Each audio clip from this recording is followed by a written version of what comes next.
All right. Good afternoon to you, Professor Somin. My name is Samuel Hill. I am Senior Research Fellow and Ambassador at the Federalism Index Project at Utah Valley University's Center for Constitutional Studies. And I am joined today by Professor Ilya Somin, who is Professor of Law at George Mason University. And he is rather well published. Hopefully some of you have had a chance to read others of his works. Recently, he published Democracy and Political Ignorance, Why Smaller Government is Smarter, which has been very valuable as the center has been talking about political ignorance. And then his most recent book, which is part of why I get to talk to him today, is this one, Free to Move, Foot Voting, Migration, and Political Freedom. So, Ilya, as you've asked me to call you, welcome. Thank you very much for having me, and I'm glad to see you already have a copy of the book. I do. It's funny, in an era of everything being digital, snail mail seems agonizingly slow, but I got it, and I really dug into it. It's a wonderful book. What got you onto that book? What was the genesis of this particular book? I would say maybe two or three things. First, I'd long been working on the subject of political ignorance since the 1990s, and the problem that most voters have very little incentive to become well-informed about politics because the chance that your vote will make a difference is so extremely low in most elections. So there's very little incentive to become well-informed about the issues if your only reason for doing so is to be a better voter. Secondly, I had done a lot of work in the past on foot voting under federalism, both as a way to mitigate the problem of political ignorance because foot voters have better incentives to acquire relevant knowledge than ballot box voters, and because it has other advantages as well in terms of expanding the range of choices for foot voters. Finally, later in my career, beginning around 2008 and 9 or so, but building up over time, I came to recognize that if there are important advantages to voting with your feet within federal systems in a single country, there are even bigger advantages to doing the same thing across international boundaries, where the differences between jurisdictions and the quality of government are vastly greater than any differences between American states. And I also recognize that there was no book, at least not until I wrote one, which combined the issues of domestic foot voting with international foot voting and showed how expanding both could greatly enhance people's political freedom, mitigate the problem of political ignorance, and have numerous other advantages as well. So I thought that there was an obvious opening for someone like me who started out as a federalism scholar looking at domestic federal systems and foot voting, but expanding to look at international migration as well, as opposed to most people who write about international migration who don't write about domestic foot voting and vice versa. As I read the book, it was very interesting to see that some of these advantages to foot voting conceptually carry across all the different versions of it, whether you're internal or international, and even what you called, I believe you used the term economic or like civil, where you're not necessarily moving physically, but the idea of like voting with your wallet and switching civic organizations. Yeah, in some cases you can vote with your feet without physically moving. The way I define foot voting is not by actual physical movement, though sometimes, of course, that there will be physical movement, but rather that you get to make a decision where your individual choice makes a big difference. Unlike in an election, where usually your one vote has only a tiny chance, if that, of making a difference. So in principle, for instance, you can vote with your feet, not just in principle, in reality, you can vote with your feet by choosing to buy a different service in the private sector, by choosing to send your kids to a different school in the same area without physically moving where you live, by joining a different church or synagogue, and so forth. Yeah, the meaningful individual choice seems to be a really central concept to this, where Yes, absolutely. I would say that is where the key advantages of voting with your feet reside, at least in my view, in that when you vote in an election, we say, well, that's how people exercise their political freedom. But in a presidential election like the one we're about to have, the average American has maybe about a 1 in 60 million chance of casting a decisive vote. It's somewhat higher if you live in a swing state. It might be as high as 1 in 1 million. If you live in a state that's not a swing state, it might be as low as 1 in a billion, but even the very highest of those numbers is still extremely low. So we would not say that you have, for instance, meaningful religious freedom if you have only a 1 in 1 million chance of being able to determine what faith you will practice or whether you will practice one at all. We wouldn't say you have meaningful freedom of speech if you only have a 1 in 1 million chance of being able to decide what opinions you're allowed to express. And similarly, I would say that a form of political freedom where you only have a 1 in 1 million chance or a 1 in 60 million chance or whatever it is of determining what policies you get to live under, that's not much of a meaningful freedom at all. On the other hand, expanding people's opportunities to vote with their feet offers meaningful choices that actually matter, and in many cases can vastly transform people's lives for the better. you talk about the concept of exit.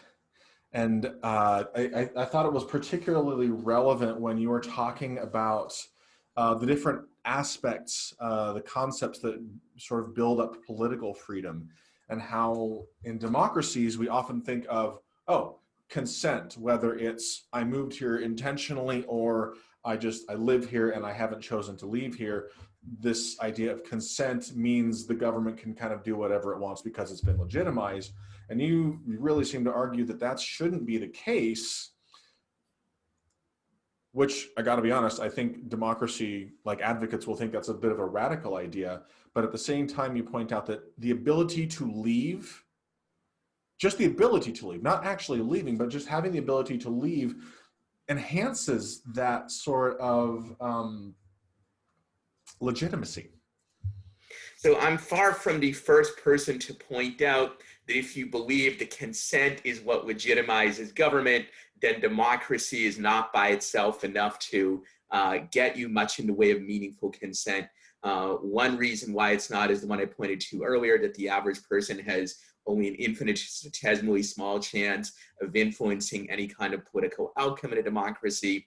A second reason, which I discussed in the book and elsewhere, is that before you can even have any kind of democratic voting, somebody has to set up the procedures that determine what the rules of the voting will be, who gets to vote, who are the relevant people or citizens who get to participate, and so forth. And none of that can ultimately itself be done democratically, because again, we can't do anything democratically until the democratic system of voting has actually been set up.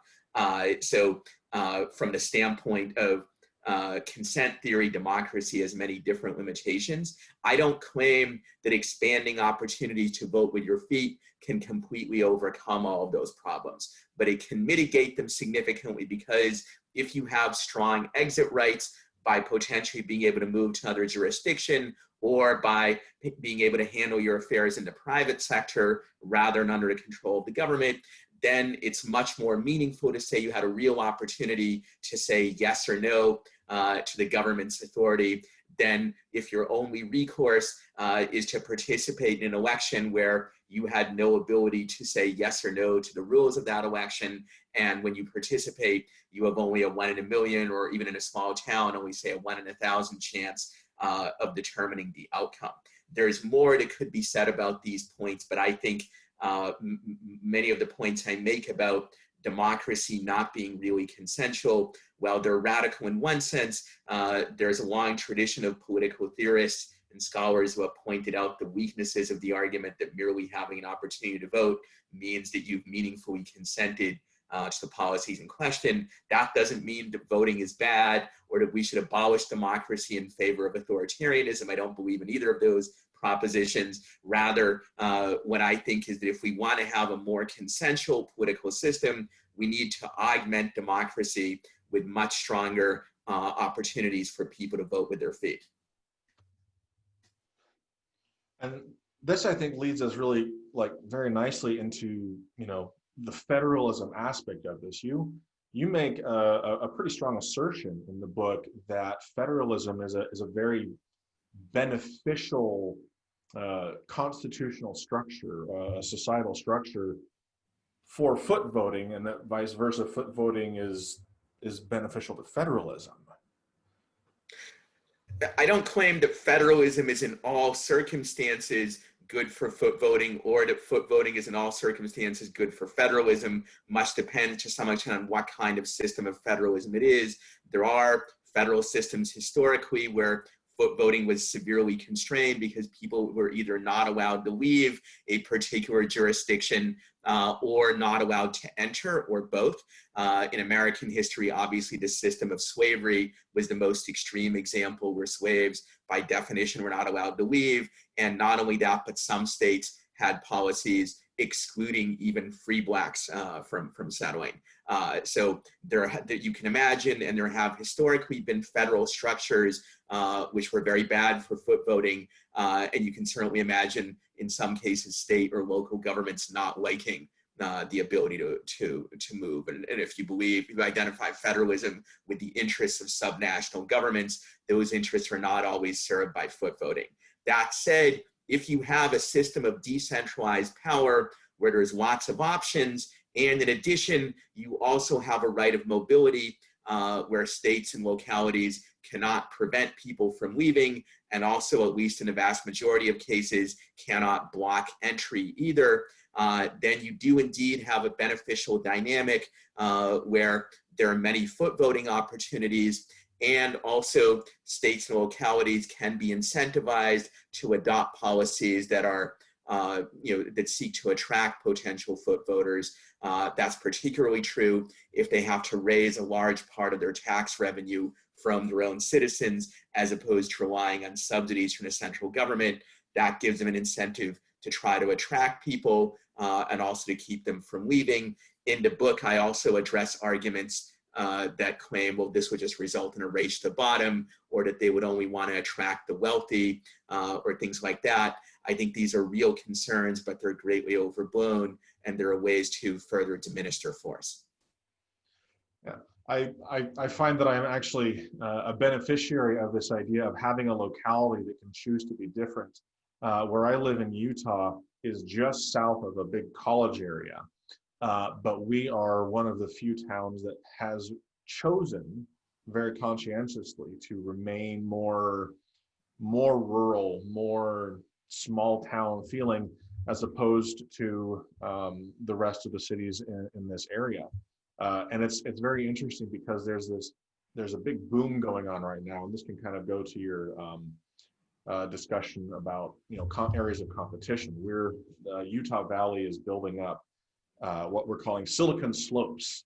It's supposed to be this big new tech hub up here in the north end, and everyone's sort of rushing in that direction in terms of policies and in terms of growth. And meanwhile, down here at the south end of the valley, the city where I live is just sort of like, no, we're gonna stay this way, and hopefully attract the kind of people who do want to live in this sort of a thing, even if the guys next door have decided, no, we're going to rush headlong in this other direction. And of course, they're attracting a very different set of growth, a different set of residences, businesses. And so it's real. I really have to say that I found that a very compelling argument as I was reading, because if all of us here just had to live under one thing, well, we'd all be living under this thing that this growth mentality, this modernization mentality, and I don't have to do that, thankfully. So one of the advantages of having a diversity of options is, in fact, that they can be diverse and occupy different kinds of market niches. Just as in the private sector, we have many different types of cars, for example, for many different types of consumers. I have an SUV because I'm not interested in having a flashy car and I need it to transport my kids and our dog and so forth. Somebody else will have a very different kind of car that better fits their needs. The same can be said to some degree, at least, for different types of local governments, and even more so for private planned communities, which are another option I describe in the book. There can be even more of those in a given area than local governments, and they're often more flexible and offer better quality public services of various kinds than many local governments do. In the book, I note how almost 70 million Americans already avail themselves of the diversity in services offered by private planned communities. And I note some reforms that can be adopted to make this form of organization more available to more people, particularly those who are relatively poor. It is already the case that it's just not true that it's only available to the wealthy, unless you believe we have 70 million wealthy people in the current United States, but it can be made more available to a wider range of people. And more generally, there are reforms we can adopt that can make interjurisdictional competition and movement more feasible for more people in both the public and private sectors. And I discuss some of those in the book as well. Yeah. And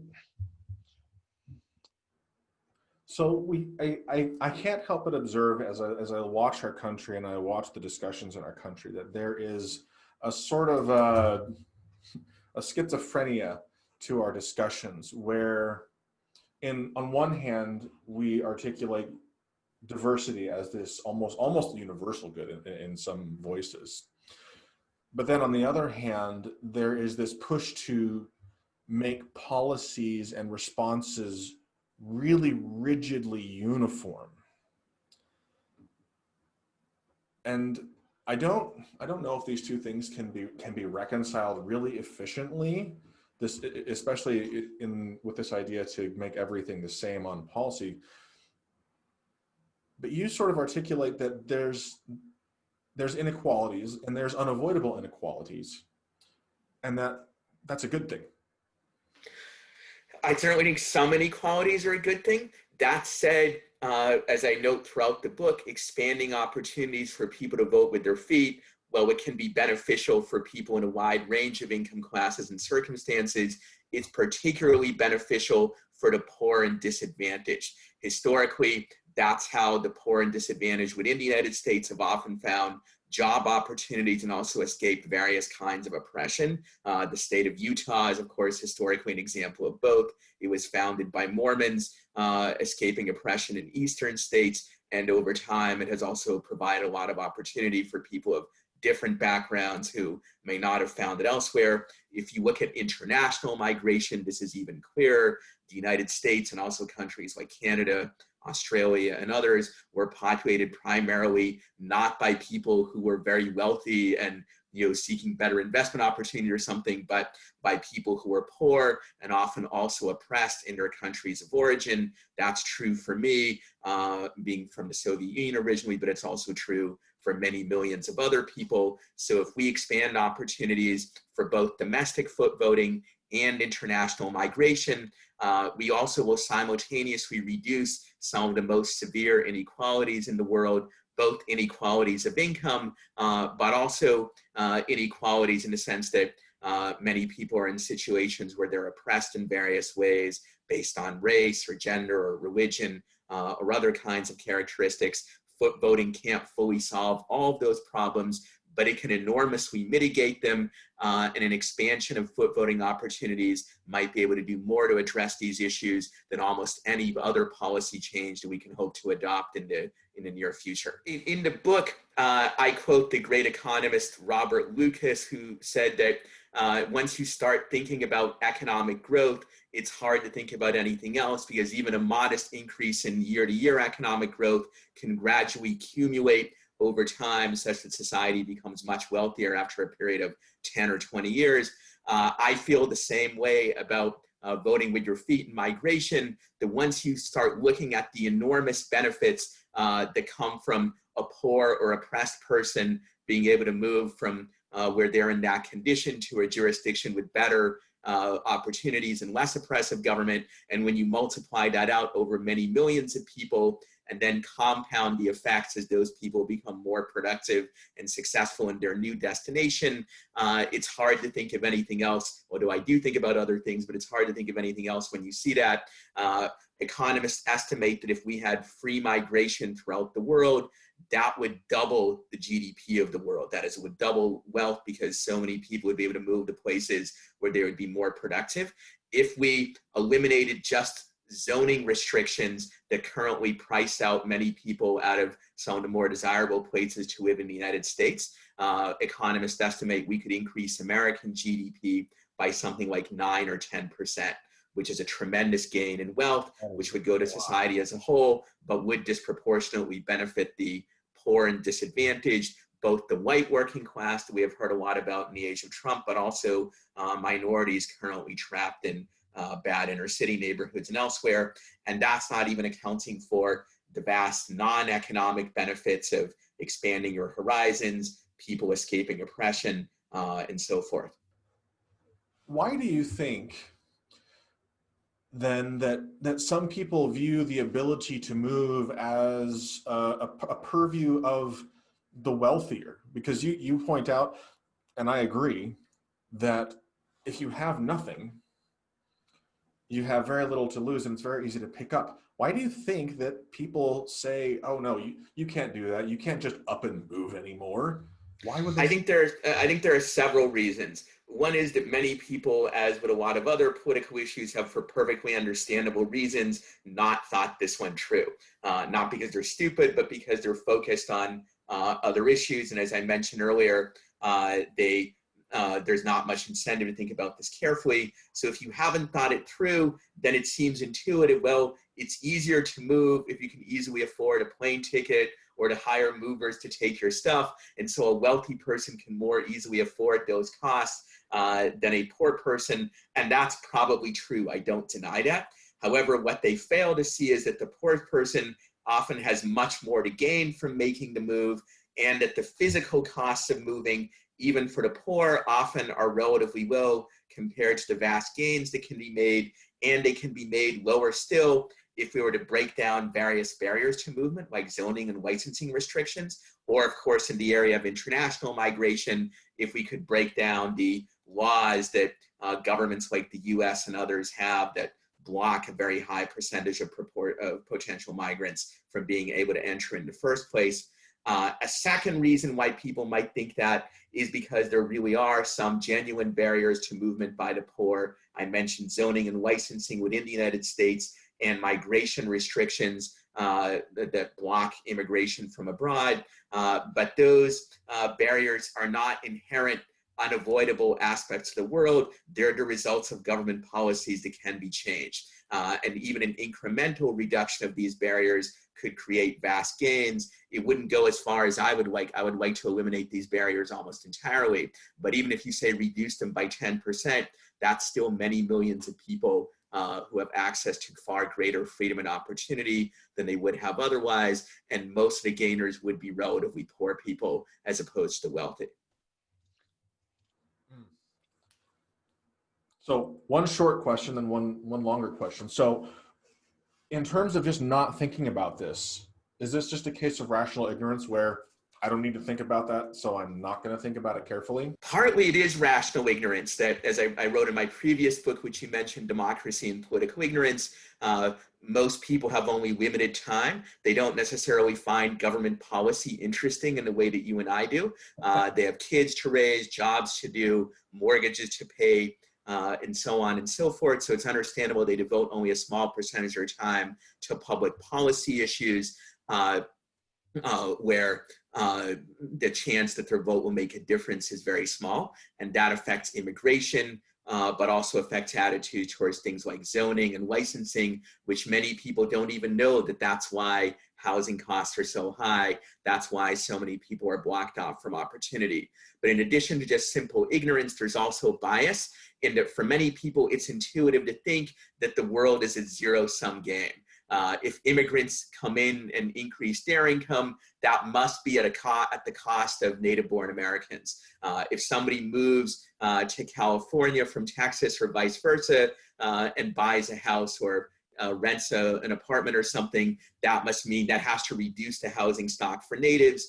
And there's particular tendency to think in terms of zero-sum games when we're thinking of people who are different from us, whether culturally or racially, or in some cases, even just people who move from another state. And you have to learn at least some basic economics or think about it some more to realize that often it's not a zero-sum game. Like, yes, if an immigrant law professor comes in and starts competing with me for potential jobs, that if you isolate just that narrow instance, that's probably bad for me.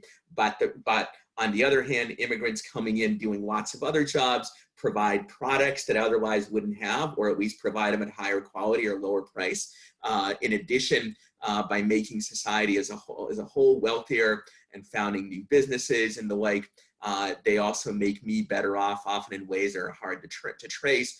They also, a lot of data suggests, provide additional employment opportunities and other goods for native-born Americans. And the same thing is true for interstate and interjurisdictional migration domestically. The vast new wealth that I mentioned could be created by freeing up migration. Obviously, some of that, a lot of it would go to the immigrants themselves, but a lot of it would go to the natives who buy the things they produce, benefit from the innovations they make, work for the businesses they create, and so on. And see, that takes us to my second question. You point out that there's, and this applies both internationally and internationally between jurisdictions, that oftentimes it's zoning laws or licensure issues, and Utah is, by all reputations, particularly egregious about this. We have an extraordinary amount of licensure restrictions to be a hairdresser or the one where they like shape your eyebrow and where they require almost as much training as like an EMT. And these are barriers. And while you do point out that we need some barriers to maintain that diversity, there are so many that could go away. Where do you see the most benefit happening in terms of policy changes or things that a state could say adopt to make this work for them, if nothing else? If we're looking at internally within the US, in many states, the one thing that they could most do that would expand foot voting opportunities, both for people coming into the state, but often even for people who already live there but are trapped in bad locations, is to reduce zoning barriers to housing construction. In many places, particularly on the East and West Coast, but sometimes even in interior states, including I think even in parts of Utah, there are severe restrictions on what kind of housing can be built where. As a result, there are many places where great employment opportunities, great social opportunities of various kinds, but many people can't take advantage of them because it's quite literally almost impossible to build new housing in response to demand. So as a result, there's only a very limited amount of housing and the price of it is extremely high, as you see in Silicon Valley, in New York City, in many places around the country. Economists estimate that if we took some of the most restrictive cities and not even eliminated zoning entirely, but simply reduced it to the national average level of zoning, which I still think is too high, but that alone would enable hundreds of thousands or millions of people to move to these areas, get better job opportunities, be more productive, and so forth. Imagine if a much higher percentage of minorities trapped in bad inner city situations, or the white working class trapped in places like Appalachia, waiting for Donald Trump or somebody else to try to make the coal industry great again, or to restore manufacturing employment to what it was in the 1950s or something. That's not going to happen most likely, but what can happen is to create opportunities for these people, or at least many more of them, to move to locations where the jobs are, where they can earn more, and also in various ways expand their cultural and social horizons as well. As I mentioned before the interview started, I'm actually a product of a number of things that you're describing. So I am a member of the Latter-day Saint faith, and you can actually still, if you find the maps, you can still find my great, add a few more greats, grandfather's plot there. And so they went west because to escape persecution. On the other side, we had my grandmother who moved from Appalachia. I believe it was during the Dust Bowl, roughly, because even then there was very little opportunity, and California simply presented a much better option.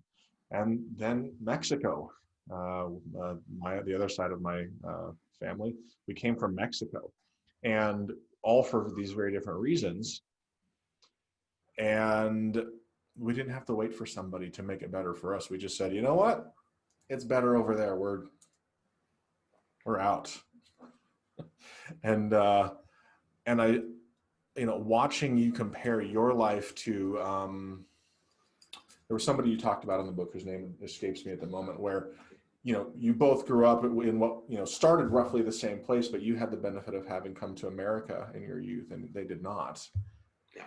So I'm originally, as I mentioned before, from the Soviet Union. And when I compare my life to that of people the same age who stayed in what is now Russia, obviously, rather than the Soviet Union, obviously on the whole, I am much freer and wealthier than they are, but it's not because of any great merit of mine. It's the difference between the United States and Russia, because Russia today, while less bad than the Soviet Union, is still in many ways an oppressive and corrupt society where it's very difficult for people to get ahead economically, easier than under the Soviet Union, but still very difficult, and also obviously very difficult for people to speak freely in ways that the government disapproves of. Again, not as much so as under the Soviet Union, but the regime of Vladimir Putin can be very brutal to its critics, as we just saw recently with the leading opposition leader, Alexei Navalny, probably being poisoned at the government's behest. Often what determines how our lives turn out is less any merit of ours, but then the opportunity that we have to live in a particular location. I think what we should want to see is for more people to have the opportunity to live in places where there's greater freedom and greater chance to advance economically as well. Yeah.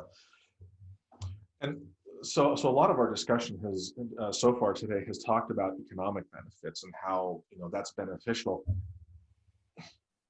You point out that critics say, well, that's an economic, that's not a political thing. But economic decisions are often heavily laden with political undertones, and many political decisions boil down to an economic decision that, in my opinion, just happens to be on a ballot, so I'm voting on it. Why do you think people try and put this hard wall between the political and the economical, and what do you think we can do to maybe pull those barriers down some? So I don't know that everybody does that. I think a lot of people do recognize that a lot of ballot box voting is motivated by economic concerns. Incumbent politicians are much more likely to be reelected if the economy is doing well, or to be defeated if it's doing poorly, for example. Nonetheless, some people do say that voting with your feet is not really a political decision because it's motivated by economic concerns about things like housing and jobs. And in the book, I point out three responses to this argument. First, many seemingly economic factors are in fact heavily influenced by government policy. I mentioned already the difference between Russia and the US, but less dramatically, but still significantly, there are differences in economic circumstances between American cities and states, which also are at least in significant part due to differences in government policy. Secondly, voting decisions are not solely motivated by purely narrowly economic considerations. Often people vote with their feet also to escape various kinds of political oppression. And I mentioned many examples of that, people fleeing racial or ethnic or gender-based oppression, people seeking freedom of religion, and there are many other examples like this that we can give. The migration of African Americans from the Jim Crow South was certainly in considerable part driven by the racial oppression there. The movement of gays and lesbians to areas that are more tolerant of the LGBT community is another example, and there are many others that can be given. Third, if you really want to argue, well, it's not a true political decision if it's motivated by economic concerns in some narrow sense of the word, then you would have to devalue a great deal of ballot box voting as well, where economic factors often drive decisions very heavily. I mentioned the state of the economy playing a big role in electoral decisions, but also the costs of various goods sometimes play a big role as well. So if you really want to apply this standard consistently, then you would have to say that a great deal of ballot box voting also doesn't qualify.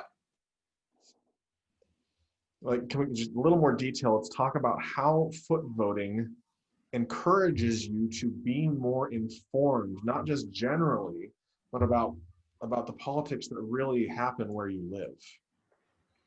So I don't contend that foot voting encourages people necessarily to learn the kind of information that would make them more knowledgeable about ballot box voting. That is, learning how the different branches of government function and which officials are responsible for which issues and so forth. What I do contend is that foot voting encourages people to be more knowledgeable about the kinds of issues that are relevant to foot voting decisions, then ballot box voting incentivizes people to be knowledgeable about the kind of information that's relevant to those decisions. So when you're deciding about a foot voting issue, you may not study carefully, which government official has been doing a good job or a bad job, but you will look at economic conditions in that community. You'll look at the quality of public services, the level of crime, and various other issues that are relevant to your decision. And you also try to compare them in a reasonable way to other jurisdictions, which are alternatives, or at least potential alternatives. And you will try to be more unbiased in making those comparisons than people generally are when they compare political candidates. And often there's a lot of data which shows that they're highly biased, in that if you're a partisan Republican, you will tend to ignore or devalue any information that cuts against that party. And if you're a partisan Democrat, you will tend to have the opposite sort of bias. Whereas when people decide where they're going to live, or what products they're going to buy in the private sector, or what school they're going to send their kids to and the like, they certainly are not completely free of bias, but they do make decisions in a more objective way, and they seek out more relevant information. So my claim is not that foot voting will encourage people to learn about the separation of powers or the federalism as an institution or the like, but it will encourage them to be better informed about the decisions that they actually face with respect to where to live, what services to get, and so forth, relative to the amount of information ballot box voters tend to have about the decisions they face at the ballot box. Okay, I'll just one last thing, and then we'll kind of move to sort of closing remarks. You point out, and this is federalism heavy because we're federalism here, that there are some limits on what subnational entities can do. And I imagine you could also say the same thing to smaller nations when the issue is sufficiently large, where even, say, a United States, China, or the USSR would have a hard time addressing this alone. Where do you see, or let me not say where, do you see any areas where subnational entities, or perhaps smaller nations, are trying to make a mark or to take some control, where maybe they should back off? So an obvious example, both with smaller nations and larger nations, is actually many of them have severe migration restrictions which inhibit foot voting and does undermine the entire dynamic that is the focus of my book and that we've been talking about. And also, of course, many nations, both large and small, have various obstacles to internal migration as well. In some cases, very severe ones, like the ones that exist to a degree in China and in some places in India as well. But I think your question also goes to another issue, that there might be, not just there might be, but there probably are some problems that are so large scale that no subnational government can hope to address them by itself. Perhaps the coronavirus crisis is an example, or something like global warming is an even better example.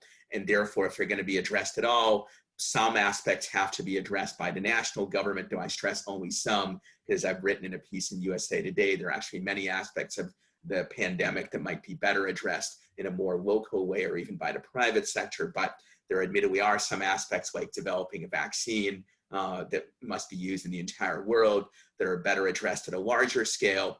And so therefore, we cannot completely dispense with large-scale political organization. In some instances, we even need international cooperation, as we do with climate change, I think.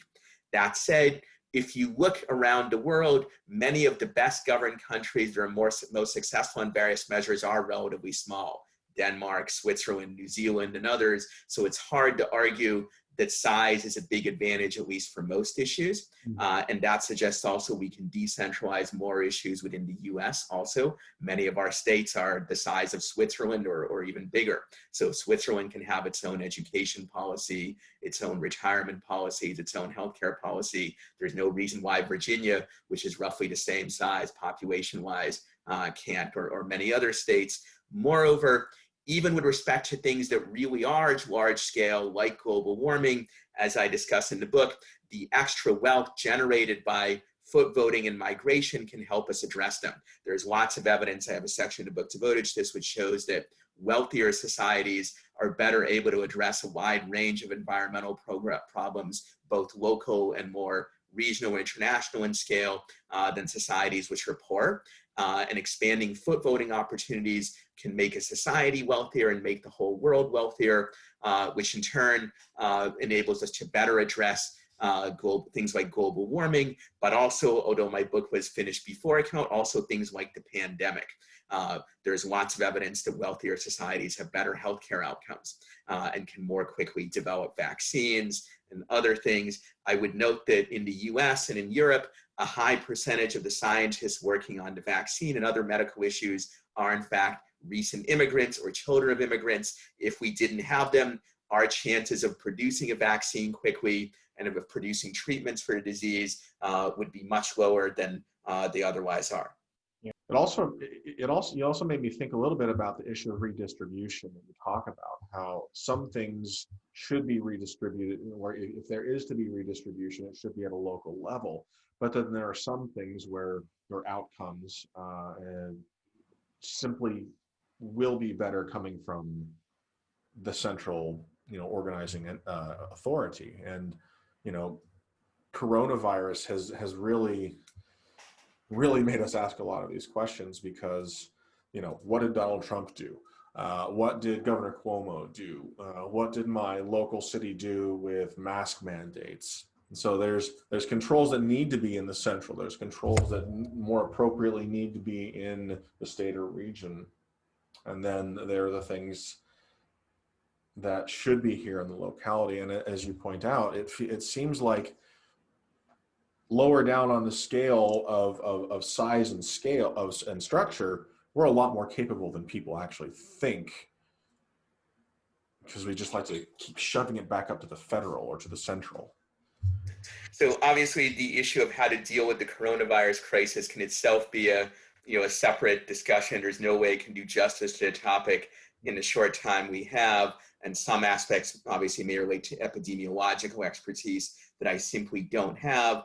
For now, I will only say that if you look at international comparisons, it doesn't seem like those countries which had the most centralized policies or the most severe centralized lockdowns and the like have done better on average than those countries which have not. The US has clearly in many ways done a poor job of addressing coronavirus crisis, and some of that is definitely due to the flaws of Donald Trump and the federal government's response. And some of those actually may be due to over-centralization, such as the CDC preventing people from independently developing coronavirus tests early on and then failing to produce a workable test itself.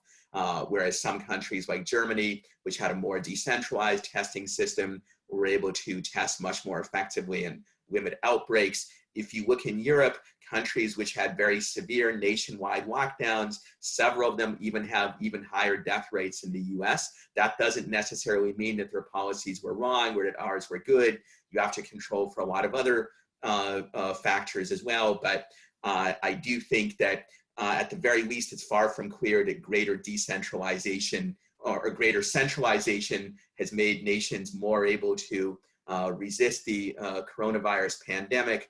And in some instances, including in the US, it may have even done considerable harm, as it clearly did on the testing front in this country. You can argue, obviously, about other issues. So it is not my view that nothing should be centralized about the coronavirus response. I think national governments and even international cooperation can, and to some extent have, played a valuable role in speeding along the development of a vaccine. And hopefully when we have one, they can play a role in distributing it throughout the world as quickly as possible. But there are other respects, such as very crude nationwide lockdowns and the like, where I'm far from certain that a highly centralized response is desirable. I think of just rolling dice and statistics and how the description that you give of devolving, of devolution of a number of things that are currently more centralized would just be the difference between putting your fate on one dice roll as opposed to putting your fate on 89,000 dice rolls, as the case of the principalities, the localities and governments in the U.S. And so yeah, it's a balancing act, I suppose, but we can definitely do better. Yeah, I think the one thing we can all agree on about the coronavirus crisis is that there's many ways we could do better. And while I think the federal government made lots of errors, it is also true that a number of states and localities have sometimes made bad decisions as well. And there is a risk, obviously, of one state doing badly and therefore causing spread to another one. But the data on this also suggests that it's far from clear that severe travel restrictions actually do much to prevent the spread, and that there may be other more targeted ways that are more effective. So again, much more can be said about this, and I don't claim to be expert in all aspects. All I will claim for now is that I don't think the greatest centralization is always the right answer. And I think that when it comes to both international and internal migration, there are better ways to control the spread than by simply shutting it down, which is what we've done to a large extent, I think very wrongly, for international migration. On the internal side, we haven't gone nearly as far, but I think there are probably some state governments that have probably gone too far in imposing mandatory quarantines on everybody who enters from a particular state for 14 days and the like. I think that might be, at least in many cases, excessive. Yeah. Well, Ilya, thank you so much. I really have appreciated our time together today. Thank you. Great questions. Oh, thank you.